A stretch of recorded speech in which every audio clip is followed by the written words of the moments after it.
The distress signal came from the outer rim of the Andromeda Spiral, a place where civilized species rarely ventured. It was weak, barely registering on the deep space monitoring stations of the Galactic Council. Most species would have dismissed it as cosmic interference, but the humans were different. They had learned long ago that ignoring cries for help often led to regret. Captain Sarah Chun sat in her command chair aboard the exploration vessel Prometheus, studying the signal patterns on her holographic display. The message was fragmented, transmitted in basic galactic standard, but the desperation in the alien voice was unmistakable. "Help! Anyone, the Devourers have come. Our worlds burn. Please, someone answer." The transmission repeated every few hours, growing weaker each time. Sarah's crew had been monitoring it for 3 days now, ever since their long-range sensors picked it up during a routine survey mission near the galaxy's edge. "Captain," said Lieutenant Commander Marcus Webb, the ship's communication officer, "I've managed to clean up more of the signal. The source appears to be from the Kepler cluster, approximately 47 light-years from our current position." Sarah nodded, her dark eyes reflecting the blue glow of the tactical display. The Kepler cluster was unexplored territory, far beyond the established trade routes and safe zones maintained by the Galactic Council. Most species considered it too dangerous, too remote to be worth the risk. "Any other ships responding to the distress call?" Sarah asked. Webb shook his head. "Nothing, Captain. We seem to be the only ones picking this up, or at least the only ones willing to investigate." Dr. Elena Vasquez, the ship's xenobiologist, looked up from her research station. "Captain, I've been analyzing the linguistic patterns in the transmission. The species sending this appears to be the Zephyrians, a peaceful agricultural civilization that the Council made first contact with about 15 years ago. They're herbivorous, completely nonviolent. They wouldn't even defend themselves against predators on their own world until we taught them basic defensive measures." Sarah felt a chill run down her spine. The Zephyrians were known throughout the galaxy for their gentleness and their remarkable ability to cultivate crops in almost any environment. Their agricultural techniques had helped solve food shortages on dozens of worlds. The thought of them under attack troubled her deeply. "What do we know about these devourers they mentioned?" Sarah asked. Chief Science Officer Dr. James Park pulled up historical data on his console. "Very little, Captain. There have been scattered reports over the past century of something attacking settlements on the galactic fringe. Entire colonies going dark, no survivors, no trace of the inhabitants. The Council classified them as unconfirmed threats and advised avoiding the outer rim territories." Sarah stood and walked to the main view screen, which showed the star-filled void ahead of them. In the distance, barely visible, was the faint glow of the Kepler cluster. 47 light-years might as well be 47,000 to most species, whose ships took weeks to cross such distances. But human technology had advanced considerably since joining the galactic community. "How long to reach the Kepler cluster at maximum fold speed?" she asked her navigator. Ensign Rodriguez checked his calculations. 18 hours, Captain. But we'd be going in blind. No map jump points, no known safe routes." "Captain," Dr. Vasquez said quietly, "we should inform the Council. Protocol requires a minimum of 72 hours for the Council to convene an emergency session," Sarah interrupted. "Another 48 hours for debate, then weeks to organize a response fleet. By then, there might be nothing left to save." The bridge fell silent. Everyone understood the implications. Sarah was talking about taking a single exploration vessel into unknown, potentially hostile territory to face a threat that had apparently overwhelmed an entire star cluster. "There is another option," Webb said carefully. "We could send word back to Earth Command. Request immediate assistance." Sarah considered this. Earth's rapid response fleets were legendary among the galactic community, where other species might take months to organize and deploy military assets. Humans could have battle groups in space within hours. It was one of the qualities that had earned humanity both respect and wariness from their alien neighbors. "Do it," Sarah decided. "Send a priority flash transmission to Earth Command. Include all data on the distress signal and our intended course. Tell them we're investigating and may need backup." As Webb began composing the message, Sarah returned to her chair. She knew the risks. The Prometheus was an exploration vessel, equipped with advanced sensors and communication equipment, but only lightly armed. If they encountered whatever had attacked the Zephyrians, they would likely be outmatched. But Sarah had learned something important during her years serving alongside aliens in the Galactic Council. While other species might debate and deliberate while civilizations burned, humans acted. Sometimes that impulsiveness got them into trouble, but more often, it saved lives that would otherwise be lost to bureaucracy and caution. Helm, set course for the Kepler cluster. Maximum fold speed. Aye, Captain. As the Prometheus leaped into fold space, Sarah wondered what they would find at their destination. In 18 hours, they would have their answer. The Prometheus dropped out of fold space at the edge of the Kepler cluster, and what they found defied comprehension. Where star charts indicated 3 inhabited systems should be thriving, only darkness remained. Entire worlds had been stripped bare, their surfaces scarred and lifeless. Captain, I'm reading massive energy signatures throughout the cluster, reported Ensign Rodriguez from the sensor station. But no life signs. Nothing at all. Sarah stared at the tactical display in horror. The Kepler cluster had once been home to over 2 billion Zephyrians spread across 12 worlds. Now, according to their sensors, it was a graveyard. Take us to the nearest planetary system, Sarah ordered. Maximum stealth mode. As they approached Zephyr Prime, the Zephyrians' home world, the scope of the devastation became clear. The planet's surface was covered in massive scars, as if something had literally consumed the landscape. Cities, forests, even mountains had been stripped away, leaving behind only bare rock and strange, geometric patterns burned into the crust. Captain, Dr. Park's voice was barely a whisper. I'm detecting artificial structures on the surface. But they're not Zephyrian in origin. The main screen shifted to show the surface of Zephyr Prime in detail. Massive, insect-like constructs dotted the landscape, each one easily the size of a city. They pulsed with an eerie, bioluminescent glow, and from their bases, countless smaller creatures moved in organized patterns. The Devourers, Dr. Vasquez breathed. They're still here. Before anyone could respond, the ship's proximity alarms began blaring. On the tactical display, dozens of red contacts suddenly appeared around the Prometheus, moving at impossible speeds. Captain, we have incoming, Rodriguez shouted. Multiple contacts, closing fast. Sarah's training kicked in. Evasive maneuvers. Get us out of here. But it was too late. The Devourer ships were unlike anything in the galactic databases. They moved like living things, twisting and undulating through space with fluid grace. Their hulls appeared to be organic, covered in what looked like scales or chitin. The first energy blast struck the Prometheus's shields with devastating force, sending shockwaves through the hull. Emergency lighting flickered on as the ship's systems struggled to compensate. Shields down to 60%, reported the engineering station. Return fire, Sarah ordered. The Prometheus's defensive weapons blazed to life, sending streams of coherent energy toward their attackers. The beams struck the Devourer's ships, but seemed to be absorbed rather than deflected, causing the organic hulls to glow brighter. Our weapons are having minimal effect, Webb reported.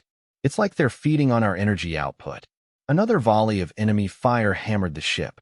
This time, Sarah felt the deck plates buckle beneath her feet as the artificial gravity fluctuated. Shields down to 30%. Hull breaches on decks 4 and 7.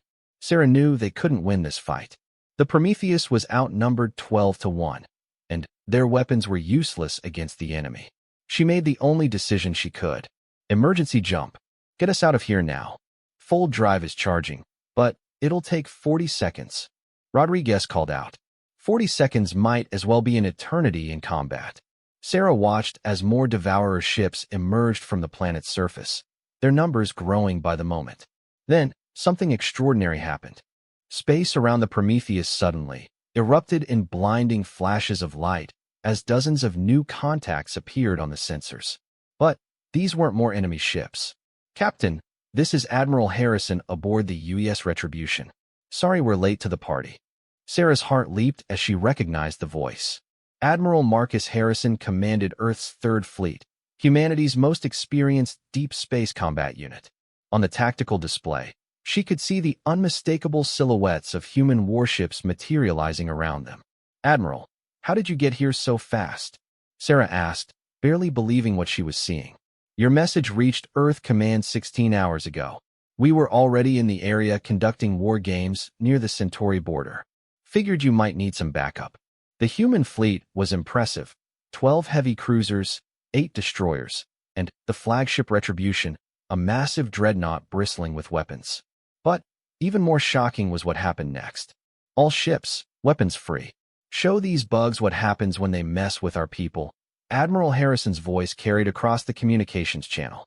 The human weapons were different from the Prometheus's defensive arrays. Instead of energy beams, they fired solid projectiles at relativistic speeds, guided by advanced targeting systems. When the tungsten rounds struck the Devourer's ships, the results were devastating.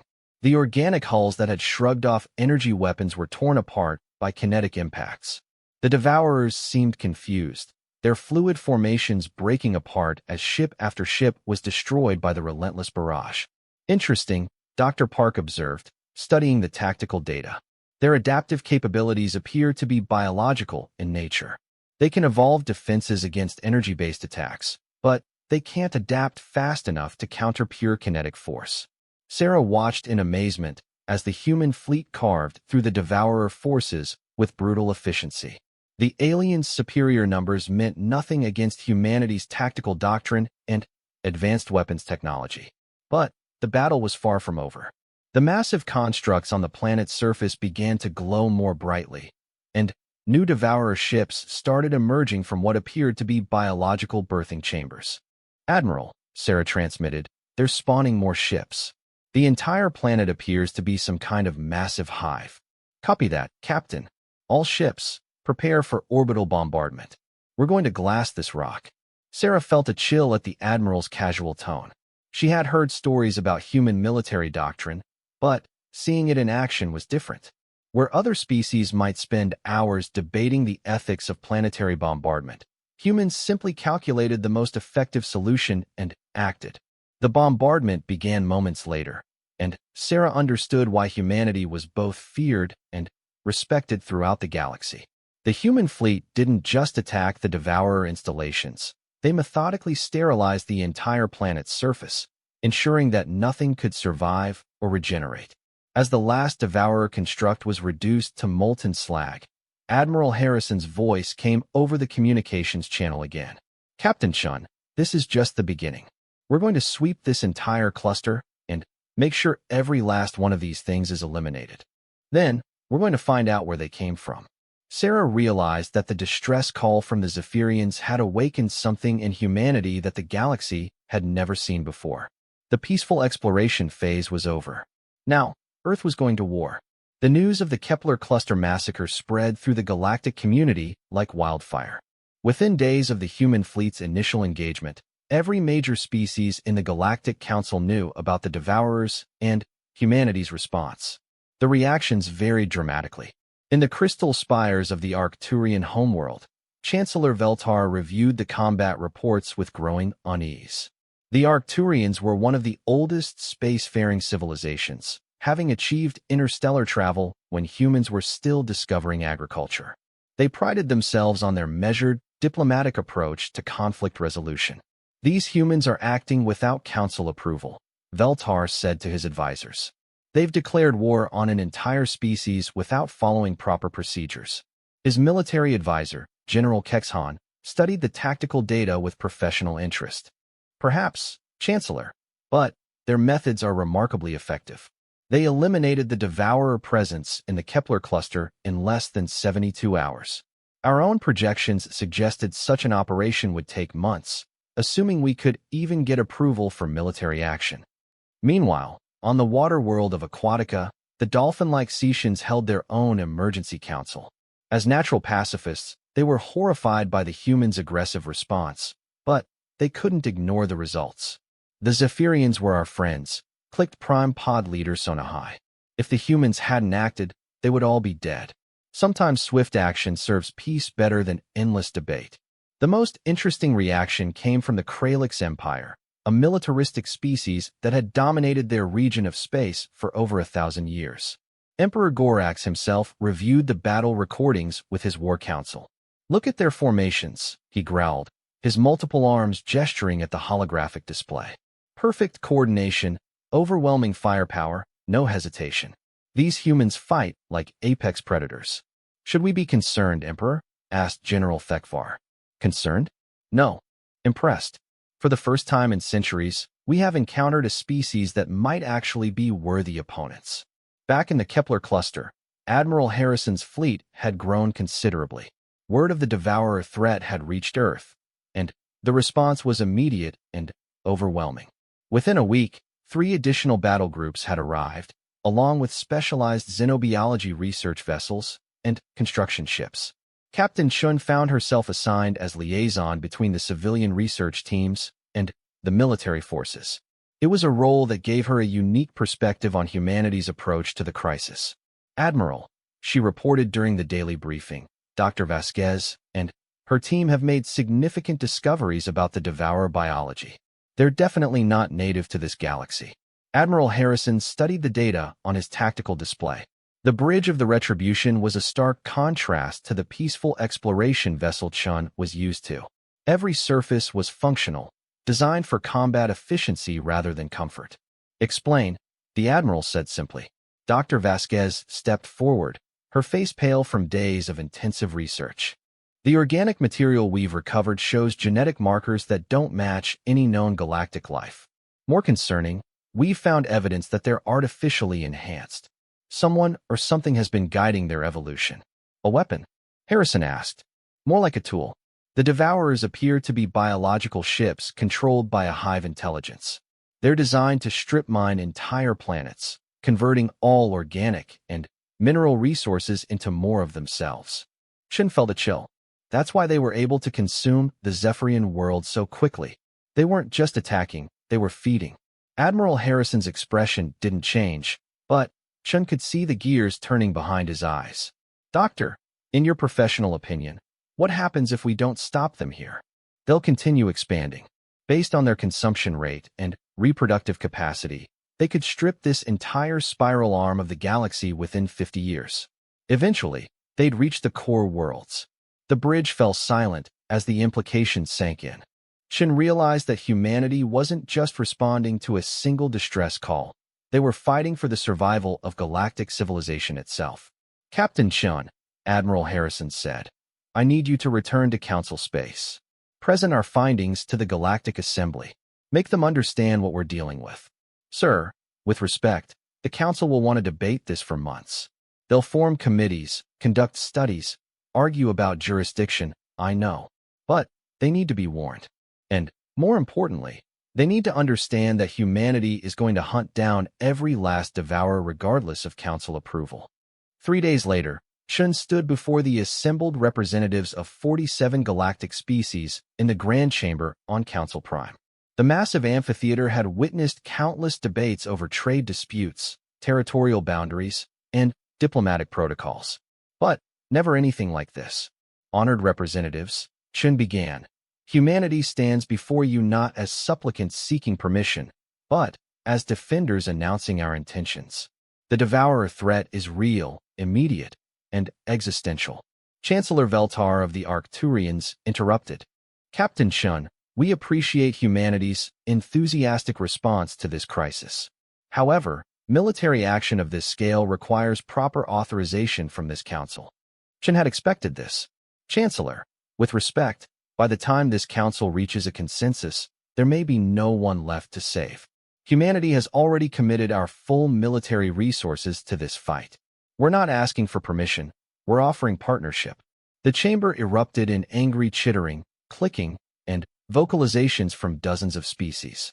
Some were outraged by humanity's presumption, others were concerned about the precedent, and a few seemed impressed by the audacity. "You cannot simply declare war on an entire species," shouted Representative Quill of the Feathered Alliance. "We're not declaring war," Chun replied calmly. "We're declaring extermination. The Devourers aren't a species in any meaningful sense. They're a plague. You don't negotiate with cancer, you eliminate it." Emperor Gorax of the Kralix Empire stood, his massive form dominating his section of the chamber. "The humans are correct. I have reviewed their tactical data. These devourers show no signs of intelligence, culture, or individual will. They are biological machines with one purpose: consumption. Other voices joined the debate, but Chun could see the tide turning. Fear was a powerful motivator, and the evidence of the devourer's capabilities was undeniable. Finally, Prime Coordinator Zenth called for order. Captain Chun, what exactly is humanity proposing? Full mobilization. Every species contributes what they can: ships, resources, intelligence. We track the devourers to their source and eliminate the threat permanently.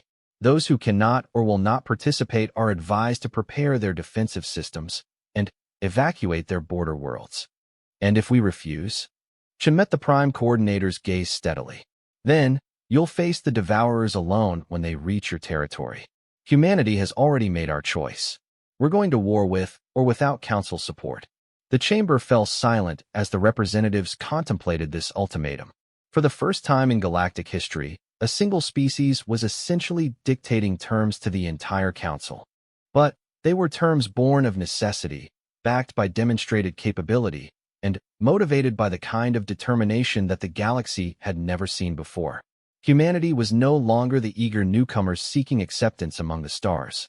They had become the galaxy's apex predators, and they were hunting. 6 months after the Kepler cluster incident, the galaxy had changed forever.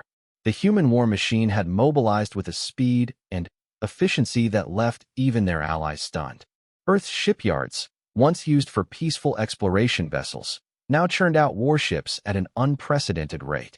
Captain Chin stood on the observation deck of the newly constructed command station Aegis Prime, watching the largest fleet in galactic history assemble in the void.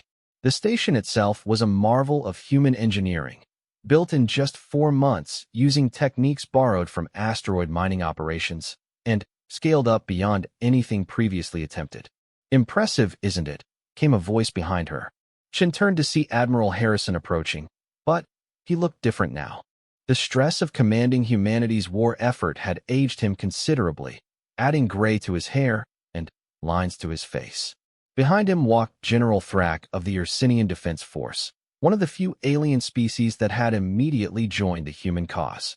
General Thrak, Chin acknowledged the massive bear-like alien.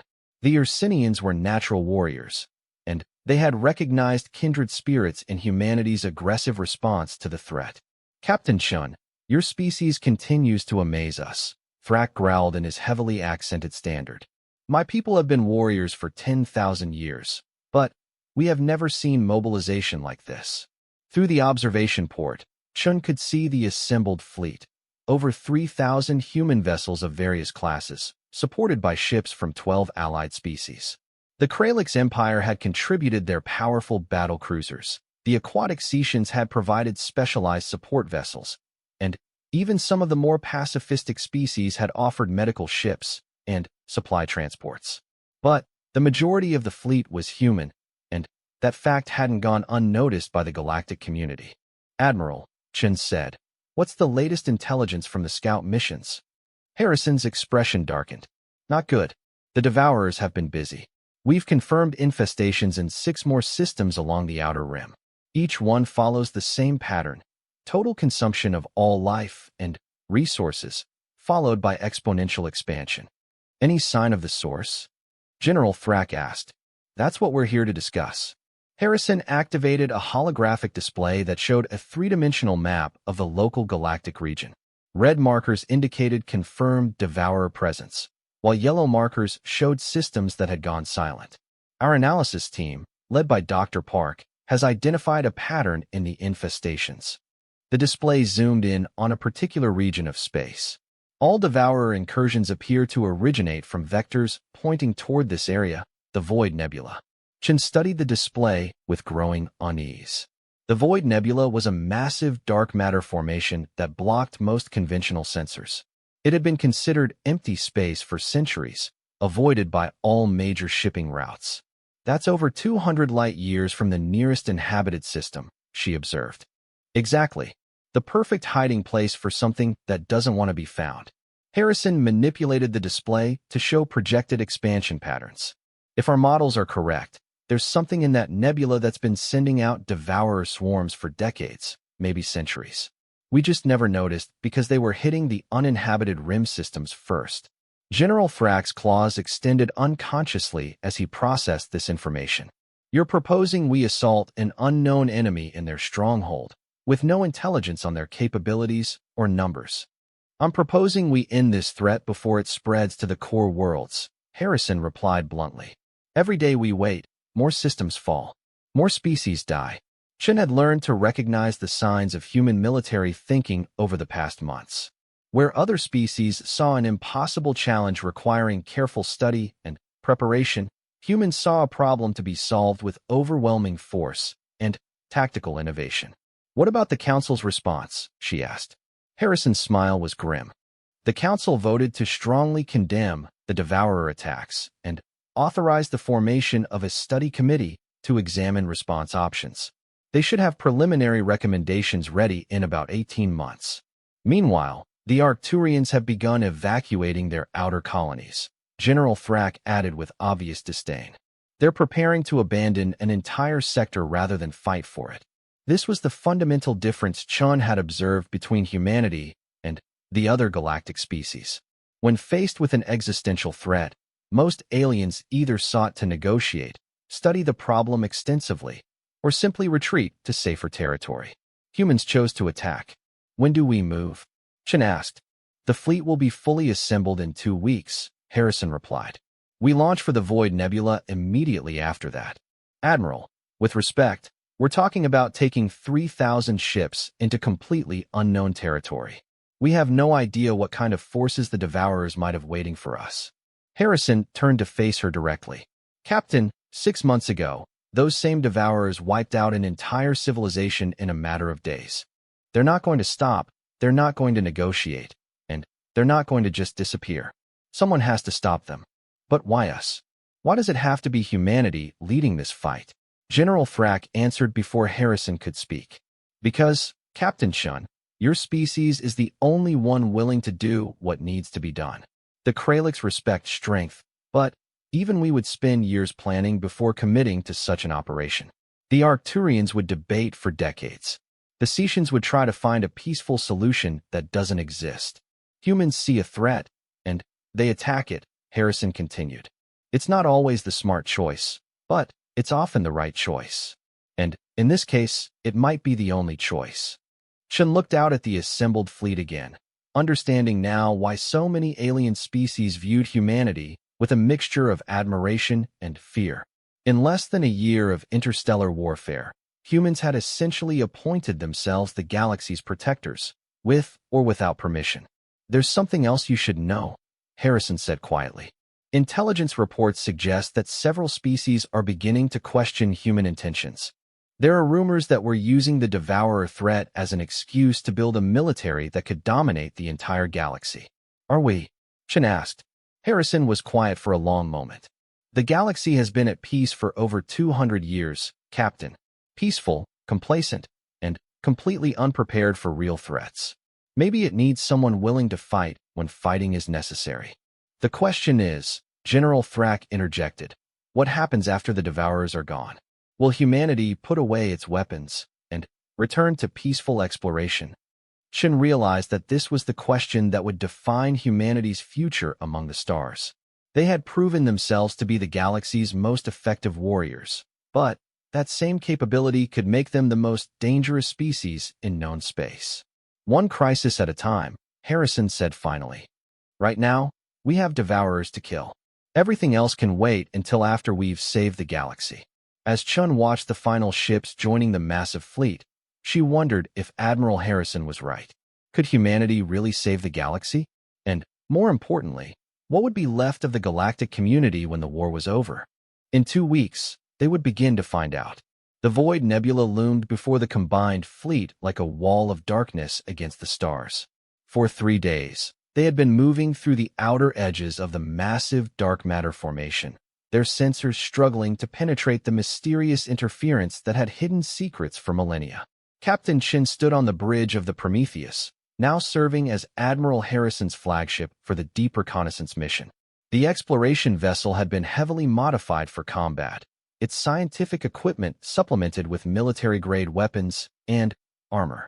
It was still the best sensor platform in the fleet, making it ideal for the dangerous mission ahead. "Admiral, we're approaching the coordinates indicated by the trajectory analysis," reported the navigation officer.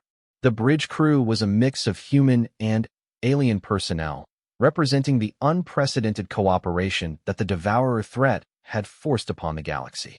"All stop," Harrison ordered. "Deploy the sensor array." The fleet came to a halt in the absolute darkness of the nebulous heart. Around them, thousands of ships waited in perfect formation, their running lights creating a constellation of artificial stars in the void. The sight would have been beautiful under different circumstances. "Sir," Dr. Park called out from the science station, "I'm reading massive artificial structures ahead. The energy signatures are off the charts." The main screen activated, showing the results of their deep-range scans. What they saw defied comprehension. Floating in the darkness ahead was a structure so vast that it dwarfed planets.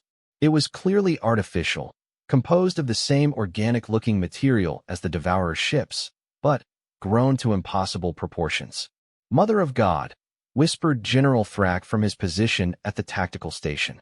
"How large is that thing?" "Preliminary scans indicate a diameter of approximately 12,000 kilometers, Dr. Park replied, his voice barely steady. "It's larger than Earth." Admiral Harrison studied the readings with the calm professionalism that had made him legendary among human military forces. "Life signs. Indeterminate. The structure is generating massive electromagnetic interference." "But, Admiral, there are ships. Thousands of them, maybe millions, embedded in the structure itself." Chen felt ice form in her stomach.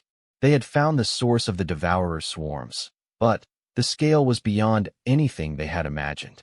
This wasn't just a nest or a breeding ground. It was a factory for creating planet killers, and it was the size of a small moon. "Signal the fleet," Harrison ordered. "All ships prepare for immediate combat. This ends here." "Admiral," Chen said carefully, "that structure could contain enough Devourers to overwhelm every defense in the galaxy. If we attack, and they launch everything they have, then we'd better make sure we destroy it completely." Harrison turned to address the communications officer. "Open a channel to all ships." The bridge speakers crackled to life as Admiral Harrison's voice was broadcast to every vessel in the fleet. "This is Admiral Harrison to all ships. You are looking at the source of the greatest threat the galaxy has ever faced. In the next few hours, we will either destroy this monstrosity completely, or we will die trying. There is no middle ground." Chen could imagine the reactions aboard the alien vessels. The Kralix crews would be roaring their approval, while the more cautious species would be calculating their odds of survival. But they had all come this far, and none of them would turn back now. "The battle plan is simple," Harrison continued. "Primary objective is complete destruction of the central structure. Secondary objective is survival of the fleet. In that order, all ships will engage on my signal." As Harrison concluded his address, proximity alarms began sounding throughout the fleet. On the tactical displays, countless red contacts began emerging from the massive organic structure. The Devourers had detected the fleet's presence. "Incoming vessels number in the tens of thousands," reported the tactical officer. "They're moving to surround us." Chen watched the tactical display with professional detachment, even as her heart raced. The human battle doctrine that had served them so well in previous engagements was about to face its ultimate test. They were outnumbered by what appeared to be 50-1 in enemy territory, with no possibility of retreat. "All ships, weapons free. Execute attack pattern Omega," Harrison commanded. The human fleet moved with the precision of a clockwork mechanism. The heavy battleships formed the spearhead, their massive kinetic weapons beginning their bombardment of the central structure. Cruisers and destroyers spread out in defensive formations, creating overlapping fields of fire to protect the larger vessels. The Devourer response was immediate and overwhelming. Thousands of organic ships swarmed toward the fleet like angry insects, their weapons charging with bioluminescent energy. When they opened fire, space itself seemed to burn with unnatural light. But something was different this time. The human weapons, refined through months of combat against Devourer forces, had been specifically designed to counter their adaptive defenses. When the kinetic rounds struck the central structure, they didn't just penetrate, they triggered secondary explosions deep within the organic material. Direct hits on the primary structure, reported Dr. Park. The kinetic penetrators are causing massive internal damage. Chen realized what the human engineers had accomplished. Instead of simply trying to overwhelm the Devourer's adaptive capabilities, they had created weapons that turned the aliens' own biology against them. The penetrator rounds were designed to fragment inside organic targets, creating devastating internal injuries that couldn't be adapted against. The structure is beginning to destabilize, Dr. Park announced. Core temperature is rising rapidly. Around them, the battle raged with unprecedented intensity. Human and alien ships fought side by side, their different tactical doctrines blending into a symphony of destruction. The Kralix battle cruisers carved through enemy formations with brutal efficiency, while the nimble Seacian vessels provided support and coordination. But it was the humans who provided the spine of the assault. Where other species might have been overwhelmed by the sheer numbers of enemy vessels, human crews fought with the calm determination of apex predators who had found their purpose. "Admiral," Chen called out as she monitored the strategic situation, "the structure is beginning to collapse, but the Devourer's ships aren't retreating. They're fighting to the death." "Good," Harrison replied without emotion. "That makes this easier." Chen understood. If the Devourers had been capable of tactical withdrawal, some might have escaped to seed new infestations elsewhere. But their biological programming apparently didn't include self-preservation instincts. They would fight until every last one was destroyed. The battle lasted 18 hours. When it was over, the massive organic structure was gone, replaced by an expanding cloud of debris and gases. The Devourer swarm had been completely eliminated, along with what appeared to be their primary breeding facility. Of the 3,000 ships that had entered the Void Nebula, 2,700 survived. It was a victory, but the cost had been significant. "Admiral," Dr. Park reported, "long-range sensors indicate no additional Devourer activity in this region. However, I am detecting artificial signals from deeper in the nebula." Harrison turned sharply. "Artificial how?" "They appear to be distress calls, sir, in multiple galactic languages. Some of them are over 200 years old." The implications hit Chen immediately. Survivors. From the species that were attacked before the Devourers reached the Rim worlds. Admiral Harrison was quiet for a long moment, processing this information. Then, he activated the fleet communications system one final time. "All ships, this is Admiral Harrison. Mission accomplished. The Devourer threat has been eliminated. But our work here isn't finished. We have survivors to rescue and a galaxy to rebuild." As the fleet began moving toward the signal sources, Chen realized that humanity had accomplished something extraordinary. They hadn't just defeated the greatest threat in galactic history. They had fundamentally changed what it meant to be a spacefaring civilization. The age of passive diplomacy and endless debate was over. Humanity had shown the galaxy that sometimes the only response to existential threats was overwhelming force applied without hesitation. The humans had come to the stars seeking knowledge and friendship. Instead, they had become the galaxy's guardians, whether the galaxy wanted them or not. And, perhaps, Chen thought as she watched rescue ships deploying toward the survivor signals, that was exactly what the universe needed.